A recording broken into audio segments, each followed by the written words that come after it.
a great pleasure to have the privilege of talking to Aidan Southall, a very distinguished anthropologist and teacher of many anthropologists.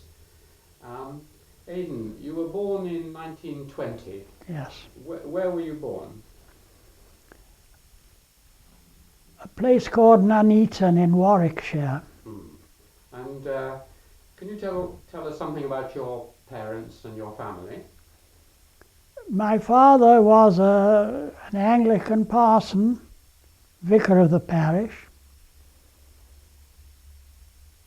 Died of cancer at a fairly early age. I think he was 56, perhaps. Not so early in those days, but my mother, who was a wonderful saint,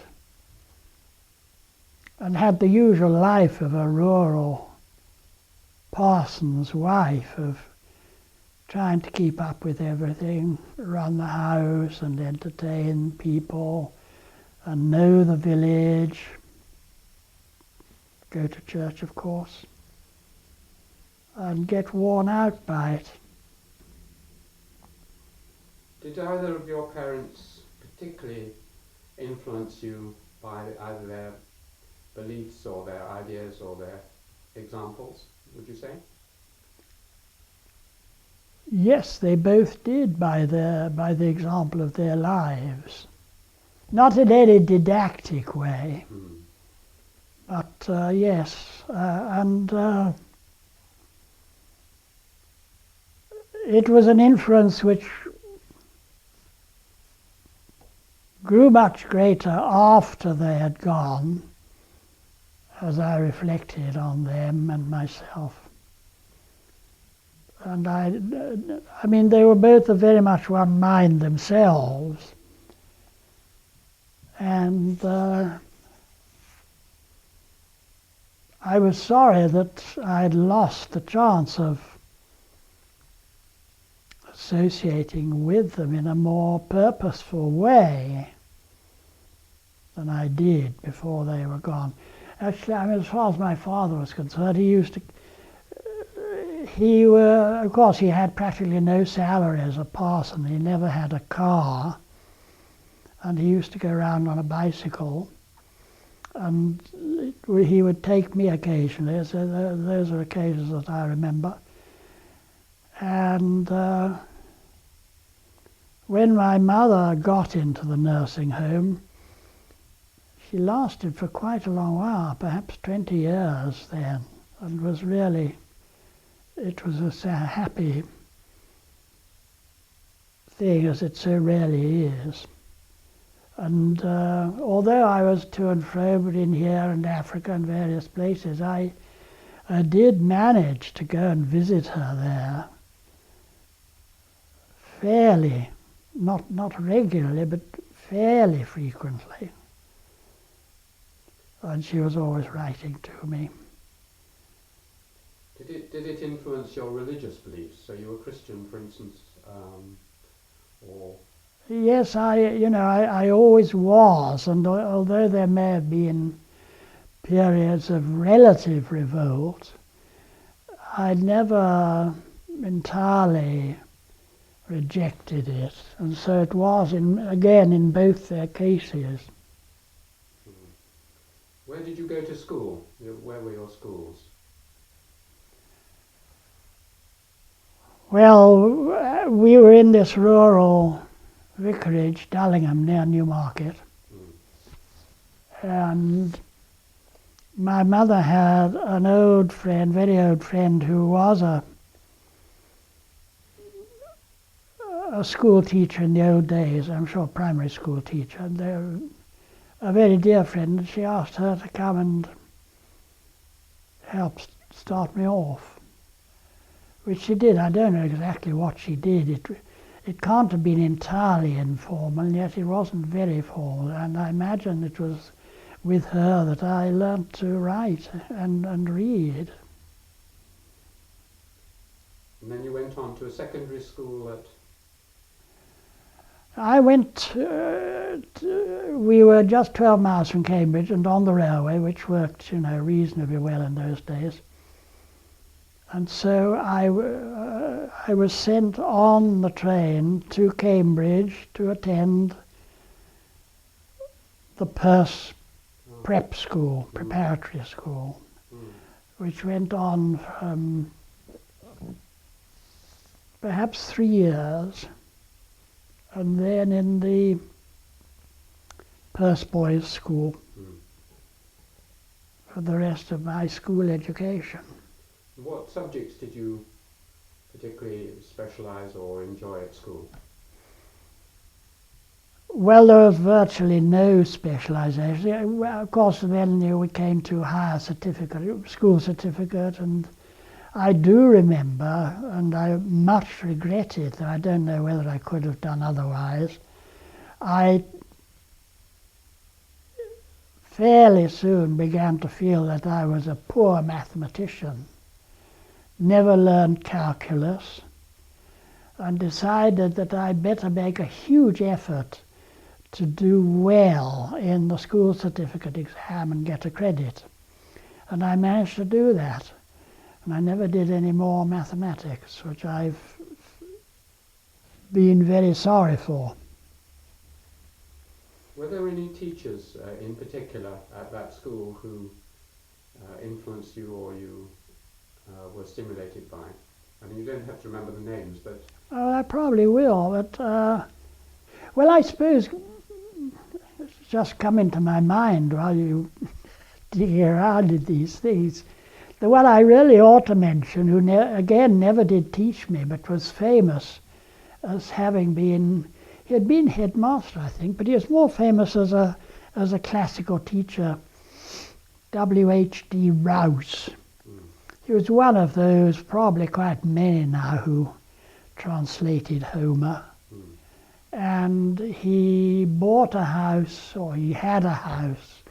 I never knew him as a teacher at the Perse school, but only after his retirement. I was never on very good terms with the headmaster.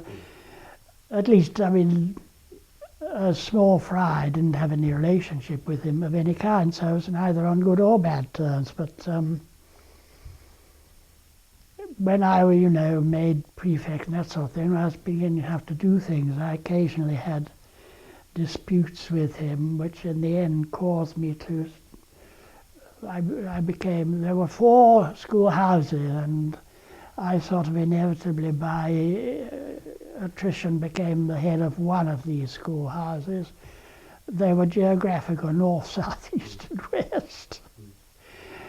And I wasn't a great athlete. I played rugby, football. I was a poor cricketer.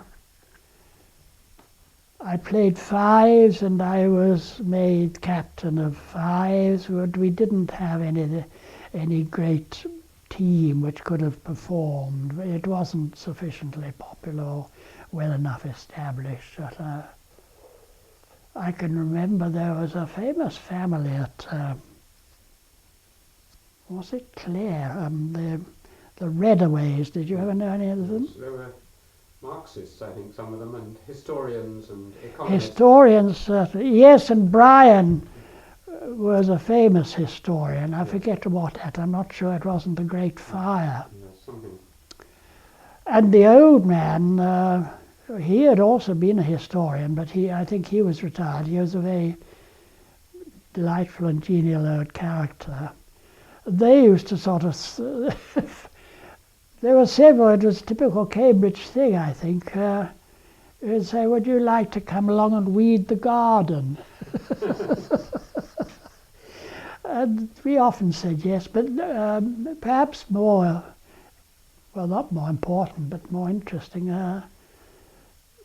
They had collected their old sets of carols from kings.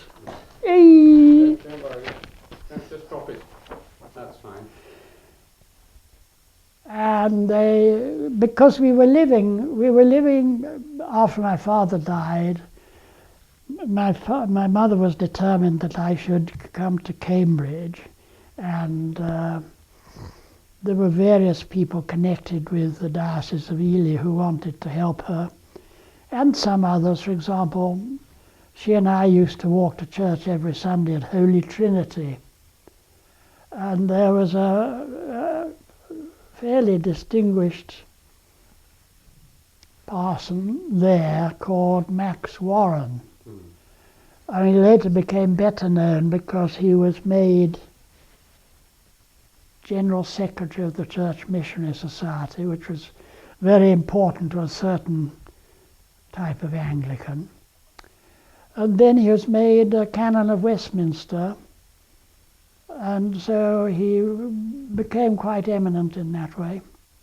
But the point was that I knew him because we were members of the congregation, and he, knowing my mother's deep concerns and wanting to help her after she was left a widow, was extremely kind to me.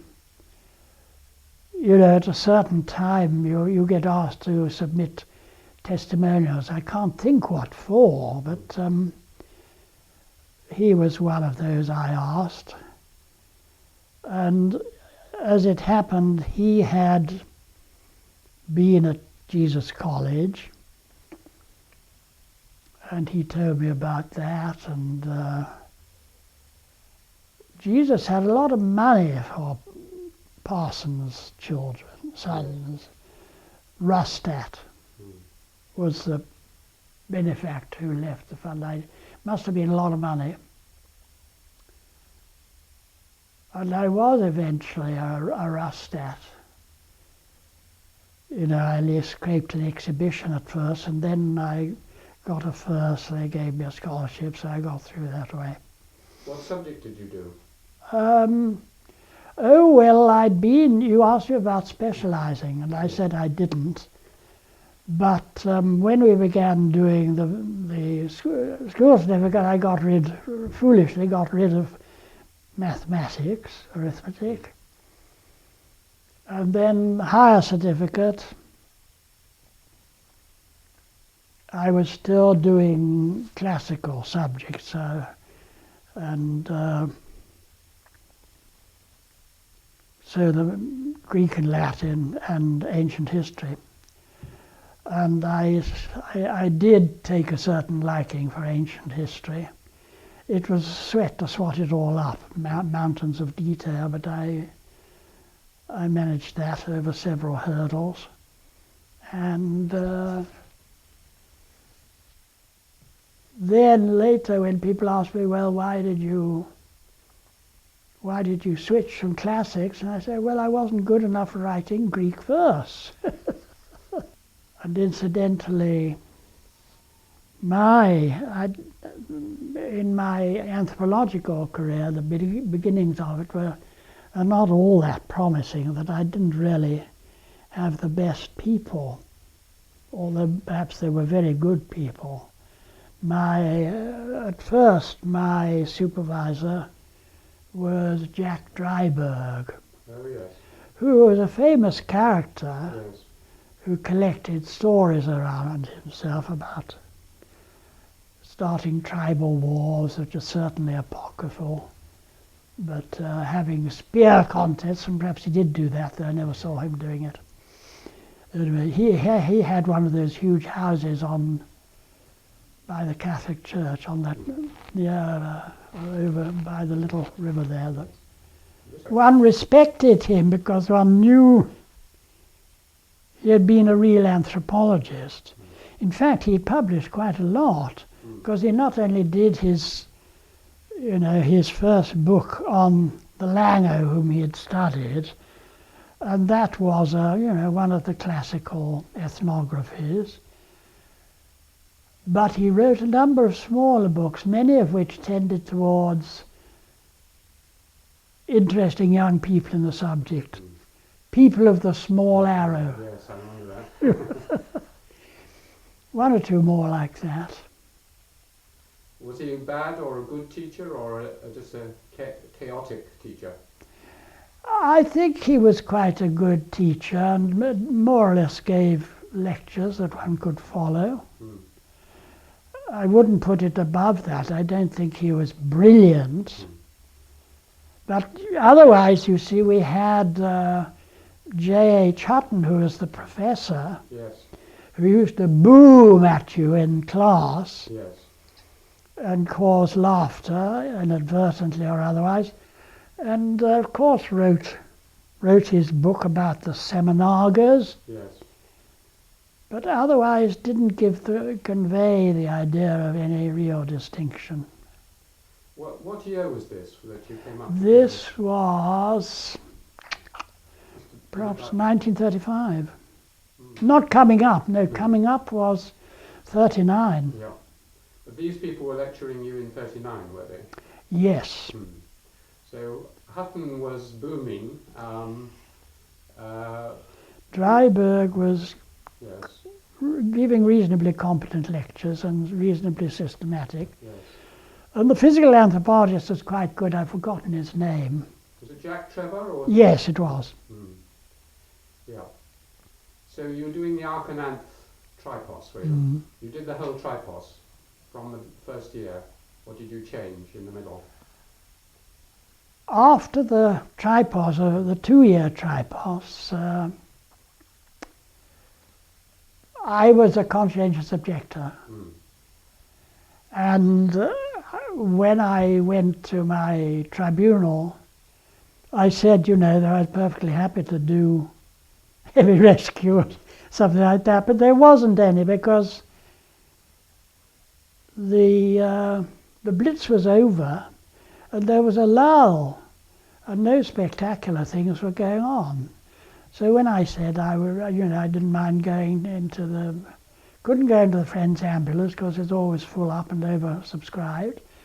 I wouldn't mind going to anything medical. And somehow in the end they seemed to, I suppose they saw that I wasn't strictly speaking a malingerer, and that I was quite serious about what I was doing. They more or less let me go on what I was doing. Really? Well, they told me, they told me to go and get a sort of public service job in London. And that was pretty funny because I went there and I didn't know who to consult. But through some coincidence, because I didn't know her before, I fell into the hands of Mary Trevelyan. Did you ever hear of her? One of the famous Trevelyan family, no doubt. She was, but she was the one who started a place which was also very well known instead. It was called Student Movement House, and it catered for overseas students. Had a house in Gower Street as a club, and she was almost a concert pianist, and very, very musical, and good at running club activities. But she had a staff of 2 or 3, they were called sub-wardens. And so she took me on as one of those, and that counted for my war service. Did you encounter at that student house foreign students? Oh, yes, yes. Did that play any part in your move towards Africa or not? It may very well have done, but I think I usually, when asked such a question, the first thing I mention is that in my last year at the Purse, when I knew I'd done the scholarship exam several times and wasn't going to get in a more brilliant result than I had,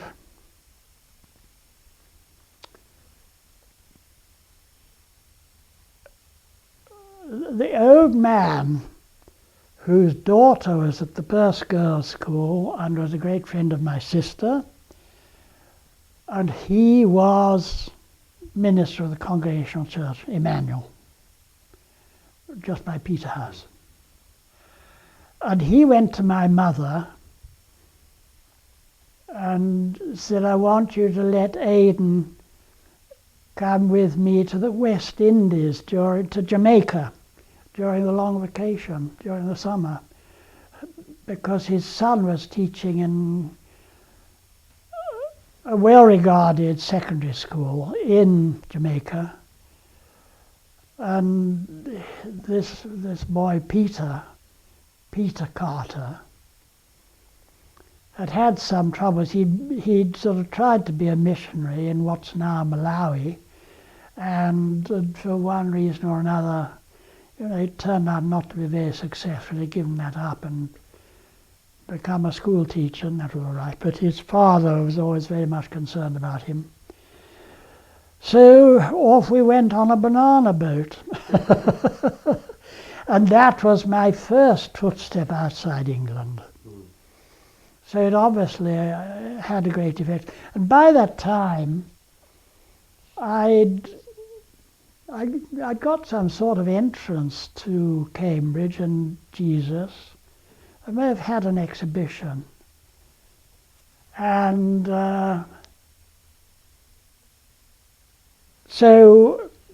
I'd been put in touch with Dryberg, who became my supervisor, but at this point was just given to me as an advisor by the Jesus College people, or by the anthropology department. I'm not sure which. And what came next? Well, of course, so Dryberg suggested that I should, if we were going to Jamaica, I should take with me The Mind of Primitive Man. The Mind of Primitive Man was Boas, perhaps the most famous of the anthropologists of the day, the previous generation. Who were your contemporaries when you were an undergraduate? Were there any other anthropologists there that went on to do anthropology? Pretty few. There was one chap who was exactly coeval, and we were friends. That he was from a different college, Queen's, I think, and so we hadn't long been friends, and didn't know one another terribly well. And I don't know what became of him. The other one was Kenneth Little. Oh yes. Who was a year or two older than me, and got going very wisely and got quite good jobs, actually. So taking us to the end of the war and the end of your time as a sub-warden, what happened then? Well, the other thing was that, of course, Cambridge, London School of Economics was evacuated to Cambridge, or the whole of London, much of London University, I don't know what, but certainly LSE. And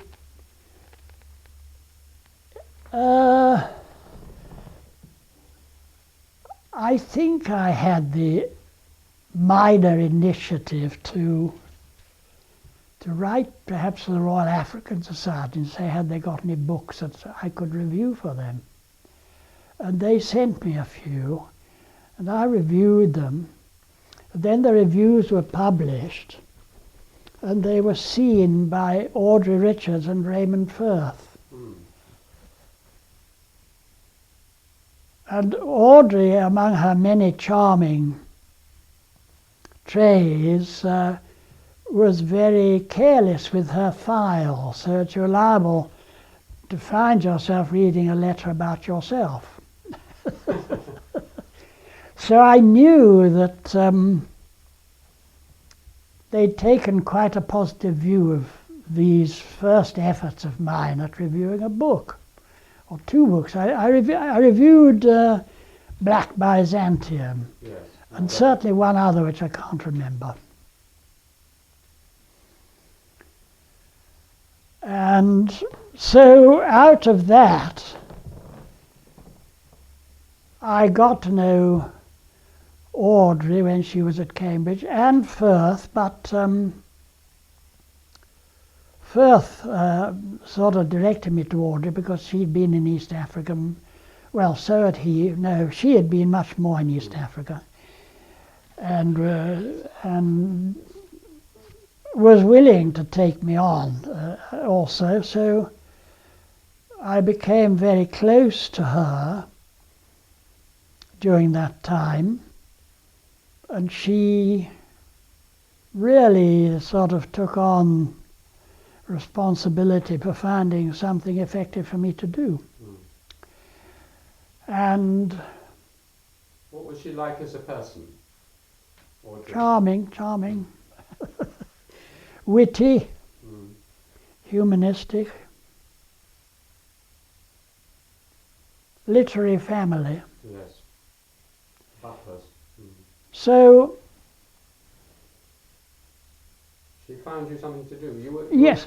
You were wanting to do a PhD, were you, or what? I hadn't thought a word about that level, that stage. I wanted to get a job. I had to get a job.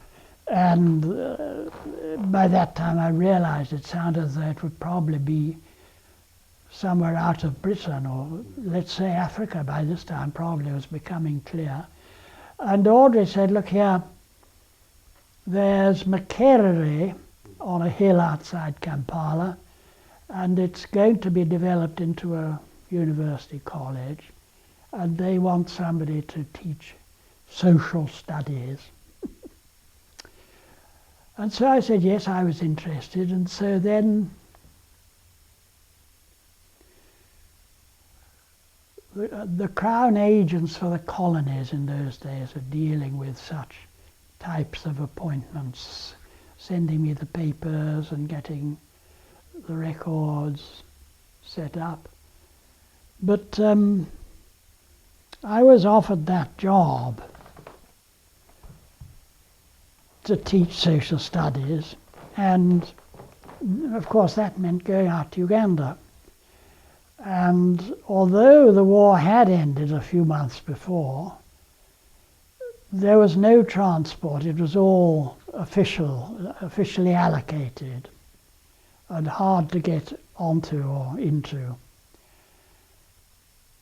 But eventually a passage was found for me, and I think I had to go to Poole or somewhere to get on a plane. It was all sort of ad hoc.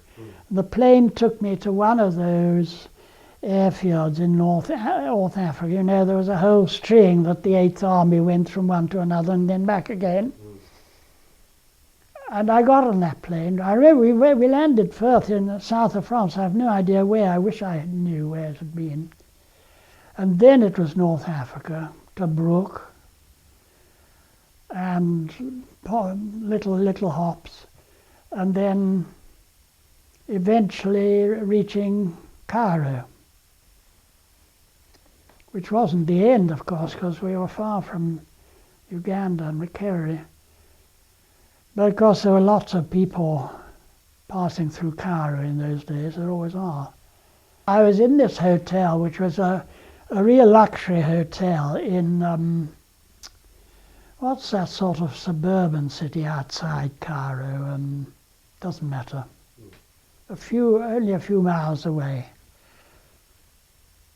Khartoum? No, not as far as that. It was like 10 miles from Cairo, and more of a resort town, really. So I was there, and I was told that a plane would be found to take me to Uganda, which turned out to be that service which they had of flying boats going down the Nile, 200 miles at a time. So it took quite a while. Meanwhile, entertain yourself.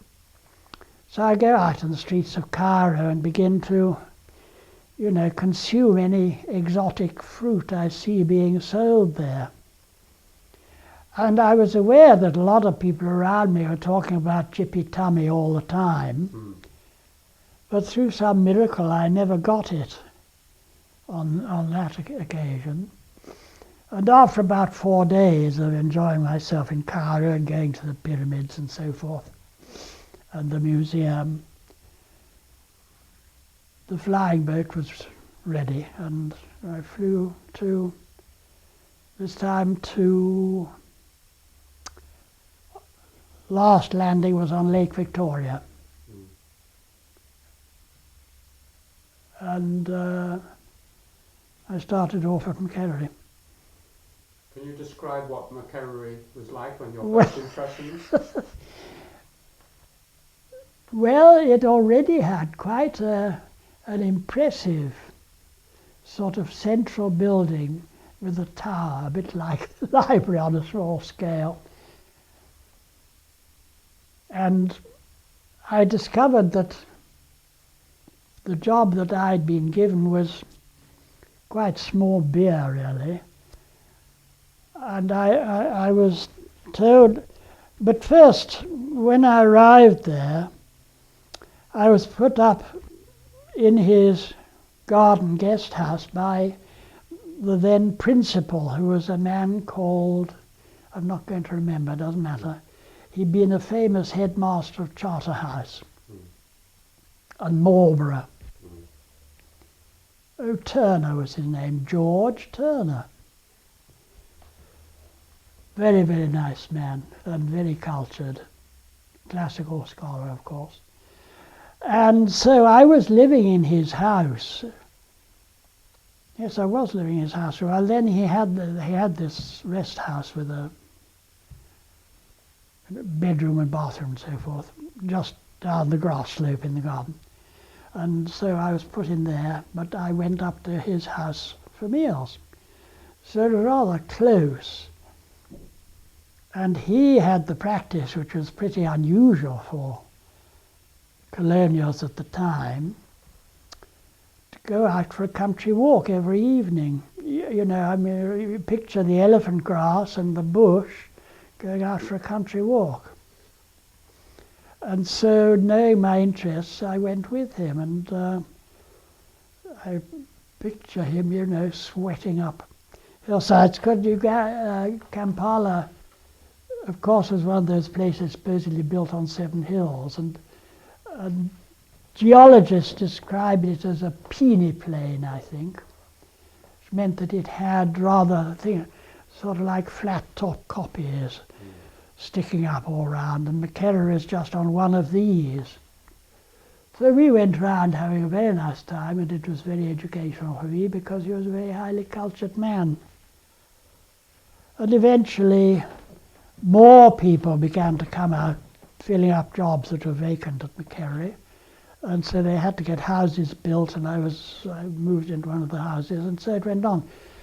What were you teaching? Well, Turner told me to go and see Batten, who was the vice principal. And he was a man who'd come out, he'd had some experience in Nigeria. He was quite an interesting man. And he'd written some small books which were very, very useful, but not really at a scholarly level, not meant to be. And so he just told me,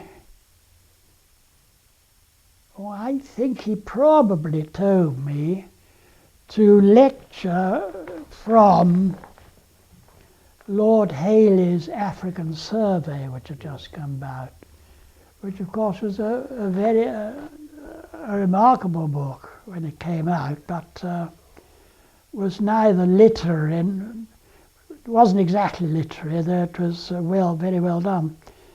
It was pretty dull to work with. So I didn't really follow that. And I haven't described who the students were, and I better cut it down short. I think there were just 200 students at that time. And they were all special people chosen from the secondary schools all over East Africa. You'd think there would be more than 200, but there weren't for that level. So we had, of course, from Uganda, Kenya, Tanganyika as it was then, and Zanzibar, and even some from then Northern Rhodesia. So it was absolutely international. And yet, nothing but 200 poorly qualified students. But anyway, they did 2 years' work, which put them immensely forward from what they'd been. And so it began to build up its standards. And then after a few years, London University developed its scheme of association for budding universities, and eventually Macfarlane qualified for this. So although it had no degree to give of its own, it was, as it were, licensed to give London degrees until it became a university as it is now. And the universities have proliferated like a rabbit burrows now there, because every religious sect, every strongly organized interest had to have its own university, and there was no power really at the time which was able to stop the process. We anthropologists are always agonizing over what anthropology really was, as confused as outsiders were. And so, with a cluster gathered around LSE and such places, we were constantly debating. And of course never reaching any very definitive conclusion, but that was the background of being an anthropologist. And it was only a few years ago when I was thinking about it and wondering if I should join the fray and write yet another book on the subject. I was very impressed. Of course, the famous people otherwise in anthropology were Bronislaw Malinowski, a Pole, whom I never really knew, but it was his... Did you meet him? Yes. What impression did you get just from meeting him? Not enough really to know at this point. Mm. But of course he had EP and all those people in his seminar. Yeah. But by the time I arrived, he was gone. Who influenced you most, do you think, at the theoretical level? You seem to have been quite strongly influenced by sociologists as well, to look at your writings. Oh, well, we were inevitably, not because we wanted to be, but because sociology, from Kant onwards, presented us with something which was coherently organized and systematized. More than that, it was Audrey's fault. Audrey was in very close touch with the Uganda government. She was a very close friend of Sir Andrew Cohen, the governor, who was a very exceptional man. And so she was always thinking up ideas and always having demands from various people in the Uganda government saying, because she was beginning the Institute of Social Research, though. It's all right. Have I left it all right? Yes, yeah. She had started the East African Institute of Social Research by this time, and very soon gave me a job in it. But that was after I had done a spell at Macfarlane doing this social studies thing. Because I had these people who were from all parts of East and some extent Central Africa, and they were naive about their own background, and it was recognized that this is one of the most important problems to deal with, which of course anthropology in its way would do, but there was never any question of that becoming a primary subject. So in my ad hoc courses, I rushed around reading up, the intelligent person's background on East Africa, a good deal of history, but trying to incorporate social phenomena at the same time. Well, that was what I was doing. And to come to the end of it, perhaps, the problem never went away, of course. It went on throughout my decades of teaching. The problem being that... What is anthropology? Yes. And helped in a way but hindered in another by the fact that when people are asked what is anthropology, you were a bit tongue-tied, and the most satisfactory basis that anthropology had was this initiation through fieldwork. You know, being very generously given often 2 years off to begin with, which was thought absurd by most other disciplines. And so the fieldwork thing was very, very important. But as time went on, anthropologists began to write more sophisticated books about the subject and began to reflect on the theoretical framework of anthropology and the significance of fieldwork in it. And they began to feel, naturally enough, that, you know, fieldwork isn't enough. It's too naive. It's not really theoretical. It's hard to make fieldwork theoretical in the normal sense of academic theory. So it was still left hanging in a rather awkward situation. And as I went on thinking about it,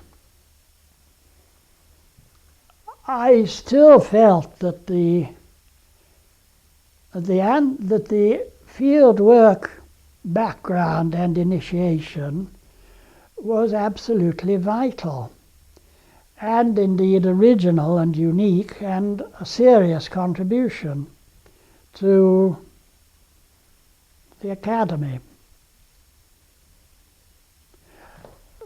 And while I was thinking of this, some experiences of my fieldwork came to me, and especially the sort of paradigmatic experience that hit me when I first went into the field, you know, went out beyond where anybody else was, greeting the chief, of course, asking permission to put my tent up there, whatever it was, and starting off whatever I was going to start off with. And in fact, I did have a tent. I did put it up, and I was for a while living in it. And while this was going on, I was, of course, very much in the village. And when it came to the opening of the agricultural year, and I saw this huge crowd of people milling around in the trees there. They'd been there all the afternoon. And young men would run up to the tent calling out, because people knew that I was trying to learn the language. I hadn't got very far with it. Where was this? Well, this was in the West Nile district of Uganda, the far northwest. Yeah. Calling, hey, are you coming to dig with us? And I say, well, yes, but I haven't got a hoe. And that was quickly remedied, and I was given a hoe. So I began hoeing, knowing that if I didn't look out, I'd have enormous blisters very quickly. So doing it as carefully as I could. So there I was hoeing. And the system of cultivation, especially early in the year when you were getting fields cultivated ready for sowing and so forth, was that within a village or kin group, each homestead would call its neighbours to cultivate its field or fields on a very small scale, one after the other. First this chap here, then that chap there. So this is what I'd been involved in. But when they do that, each time that somebody invites his neighbours to that operation, he also has put on a drum of water to heat, and they have dug up the maize, which was always, rough ground and then buried in the earth for a month or so to mature. And then it could, further process could turn it into maize beer. So by the time the digging had finished, when everybody was hot and sweaty and tired, the beer was meant to be ready. And you retreated to the homestead, gathered round under the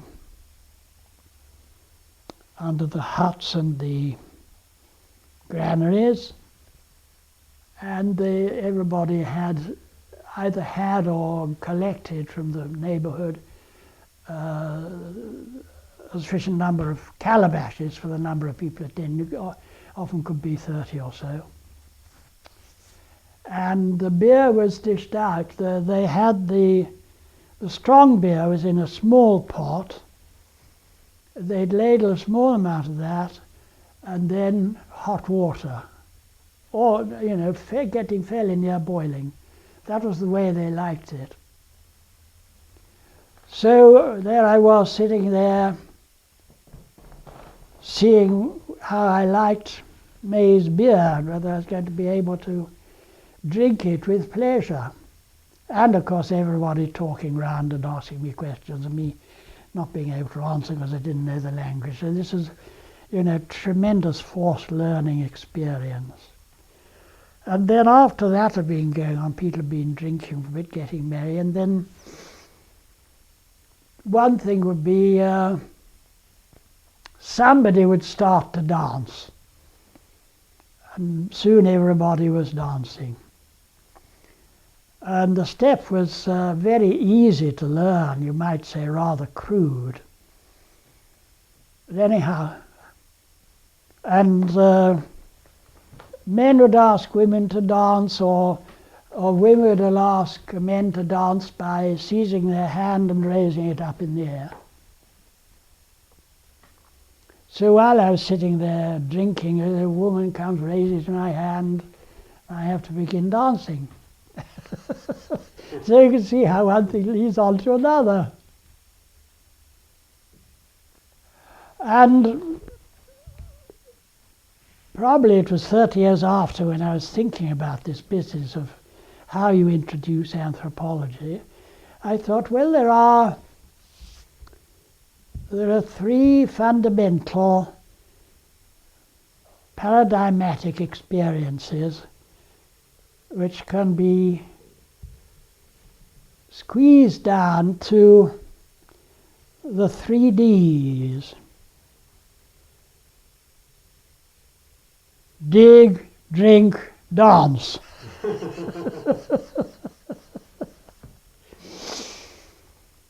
And that's how I'd write an introductory textbook to anthropology if I was to do one. Did you enjoy field work? Yes. I mean... You've worked in many places. Where you worked in Madagascar, in yes. Uganda. You've done a lot of field work, haven't you? Yes, but the big ones were that northwest Uganda, which sort of remained with me up till now, except it's hard to get there now because of the various fightings. And then Madagascar, as you said. But the other thing was, I'd said Audrey Richards, great friend of the governor, meeting people all the time, being asked, couldn't you and the Institute do something on this? And the Labour Commissioner was one of these who said, we want to have a survey done of Kampala, where all the urban problems will be developing. So Audrey comes to me and says, wouldn't you like to do a social survey of Kampala? And I forget exactly what stage I was at, but we agreed that I ought to go and get what rapid lightning grounding in sociology, yes, was possible. So I think a UNESCO scholarship turned up at that moment, and actually Audrey was away and had left me in charge of the Institute. So it was tricky, but I with this fellowship, I arranged to go and visit some of the obvious people in the US. And when Audrey came back, she was very angry because I'd had to give over to somebody else instead of maintaining my responsibility to her. So I went and I spent, well, the most famous person I spent time with, I suppose, was Talcott Parsons. Yes, I could see the influence of his work in your work. But there were many others. What was he like? Well, he was very gracious. He said, well, come to my seminar. Most people couldn't take it, but it was rather strong stuff, because the small group who gathered round, they were, tended to be developing a kind of secret language of their own. So you had to cope with all that if you joined in. But it was very, very stimulating. I mean, it gave me a sense of what there is there at a level where you can begin to size up what is worth what. And I went round to a number of other famous people, Lloyd Warner and people, to get a quick view of different aspects of sociology. And then I went back to the Institute, and by this time I was committed to doing this survey of Kampala, which was an impossible thing to do, really, because Kampala is so complex, ever-changing. At least need a huge team, and teams never worked. But I had an assistant appointed to the Institute who came out and told everybody that I was his assistant. That was Peter Gutkind. Really? Oh, yes. He has now left us, alas. So I think that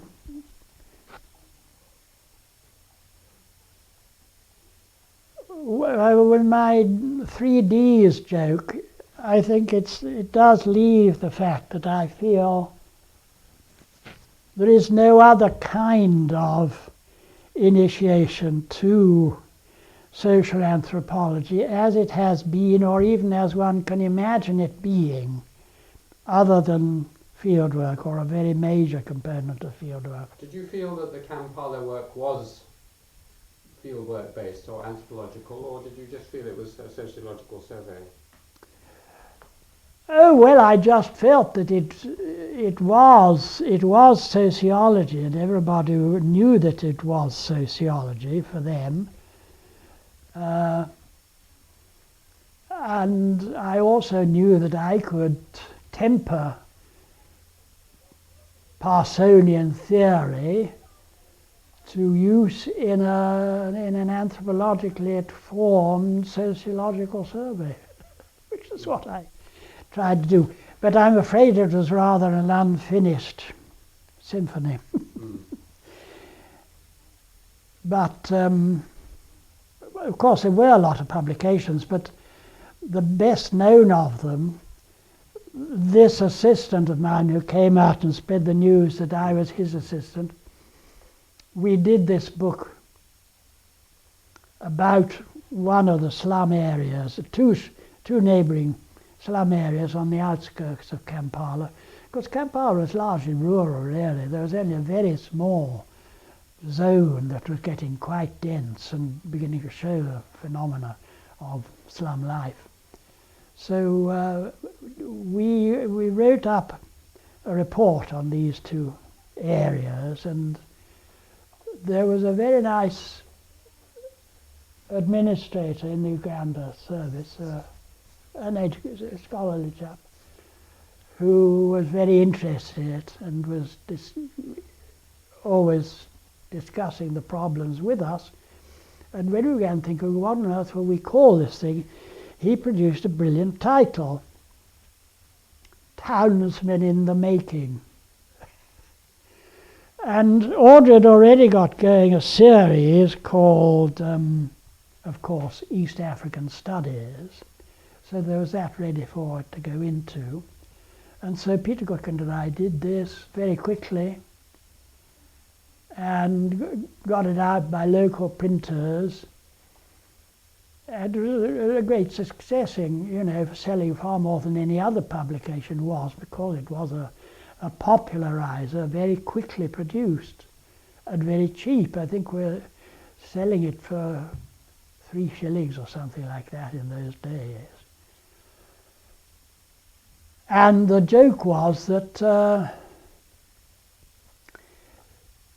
the people who had most to do with Kampala crime obviously were likely to be police, and police who were interested in that sort of thing. So Townsend in the making became known as a popular bedside book for police. And criminals probably too. Yes. I was just going to my former DPhil examiner. Yes. And most prominent scholar on the ethnic group to which I devoted myself, Nilotic. What were your relations with him, and what did you feel about his work?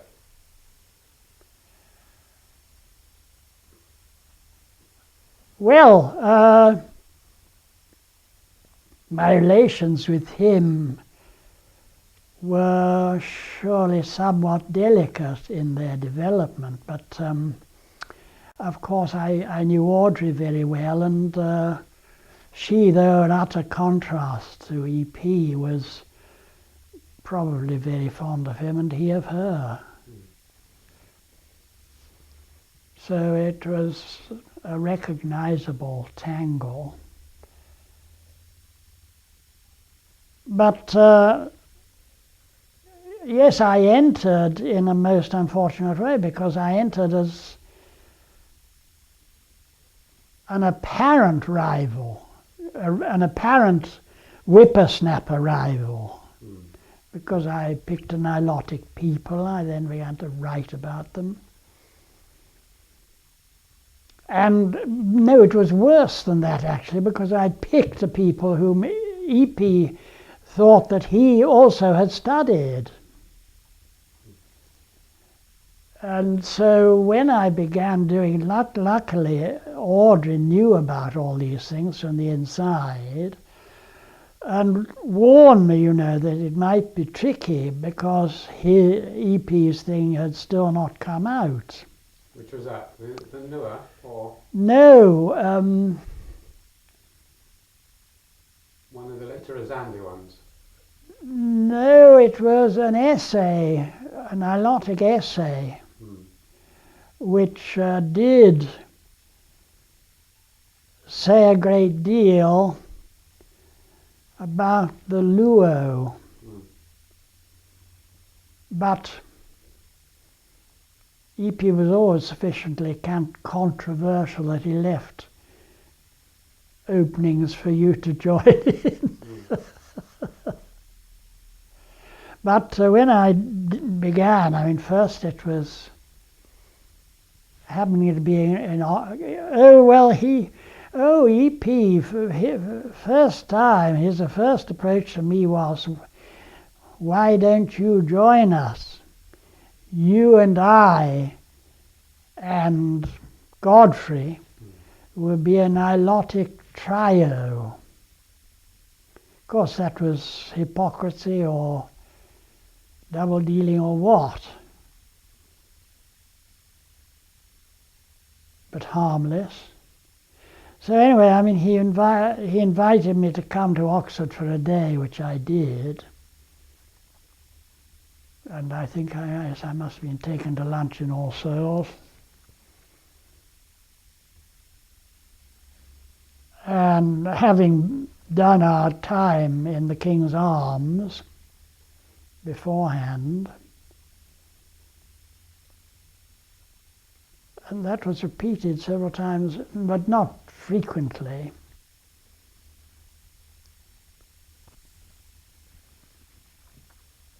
Did you like him? Did you admire him? I admired him, certainly, yes. And I don't know whether I was ever with him enough on relaxed social terms to get to know whether I liked him or not. What about Meyer Fortes? Did you get to know him at all? Well, not as much as I should have, but yes, towards the end, when he was in Cambridge and I was in Cambridge, sometimes or quite frequently. Did you admire his work?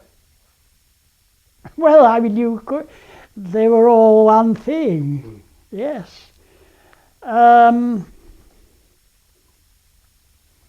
This business of writing on kinship and then getting more theoretical is a sort of pattern that seemed to be inescapable.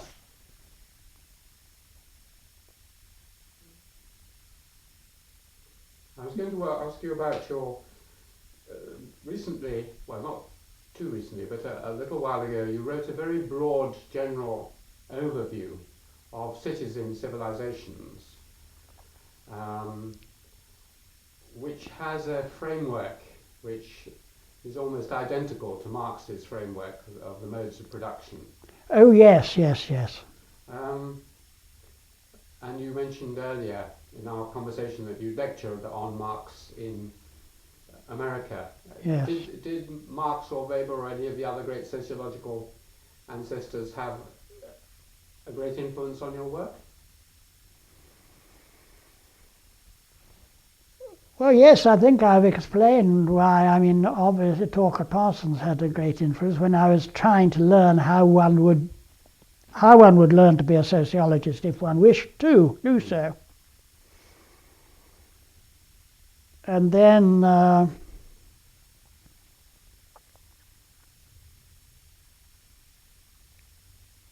through him you were influenced by Weber, Max Weber, presumably. Yes. But there was the other chap who came here. Sociologist.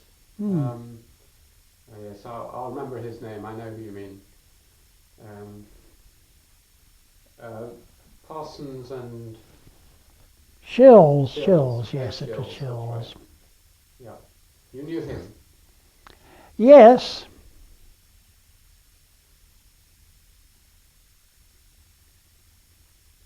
Would you say you were returning to Marx?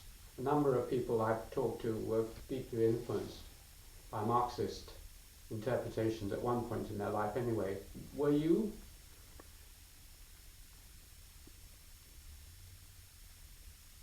Yes, at times there was a certain sense in which, but I'm extremely rusty on it now, a sense in which Marx was inescapable. And I think still is. There was a woman who wrote a rather good book, I thought. Can't remember her name. About Marx? Well, it bore on the problem, bore on the question, yes. One of the, in your cities book, and in an article, you wrote about Chinese cities. You haven't ever been to China? I hadn't then, I have now, but it's not particularly relevant. What interested you about Chinese cities? Not quite the oldest, not the greatest in many senses. And their long history made them, I thought, inescapable, and I looked at the sociology books and nobody mentioned them.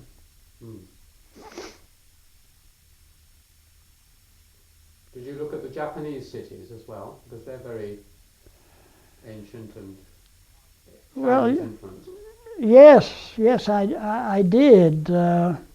And I went to Japan and talked to some of them as well.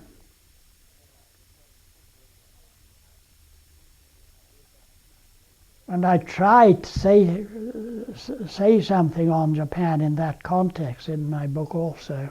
Yes. Because you're unusual in a way as an anthropologist in that you studied rural peoples, you studied town and city peoples, and you also done quite a lot of global comparisons and global history. Yes. Which of it do you think is do you attach most importance to in your life?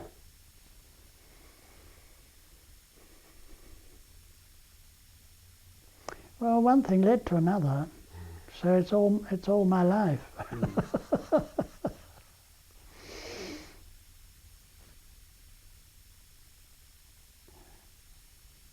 My book on cities I knew was an interloper, and I knew it wouldn't be kindly received, but I really don't know how it was received, because the people never seem to review books nowadays, or not much. Mm. Well, there are some reviews on the web, as I mentioned. We might have a look and see if there's anything interesting in a minute. Yes. The last question I really had was about Africa, which is very much on all our minds at the moment with the G8 summit and discussions. Yes. I remember discussing with many times with Jack Goody, who you must also have known, about whether there was something special about sub-Saharan Africa which was making it particularly difficult for that area to develop economically and in other ways. I don't know if you have any thoughts about that. Not original, I don't think, but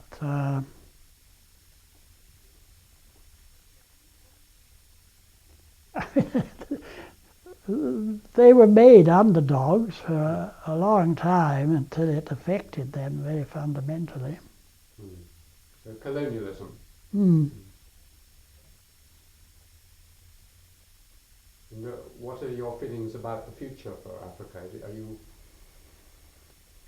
at either extreme of hope or despair, or are you in the middle of not sure? Well, I have to put it in a world context which appears as though it is going to self-destruct. So it makes the perspective of very dubious length. And in that context, and I mean, in one sense, it doesn't matter much. You mean the world is going to self-destruct, or Yes. Through global warming, or Yes.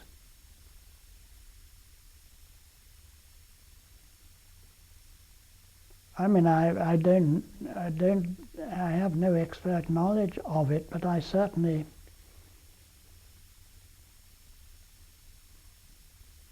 believe it's more serious than Bush does. I think Bush thinks it's more serious than Bush does too. But he's not going to give away.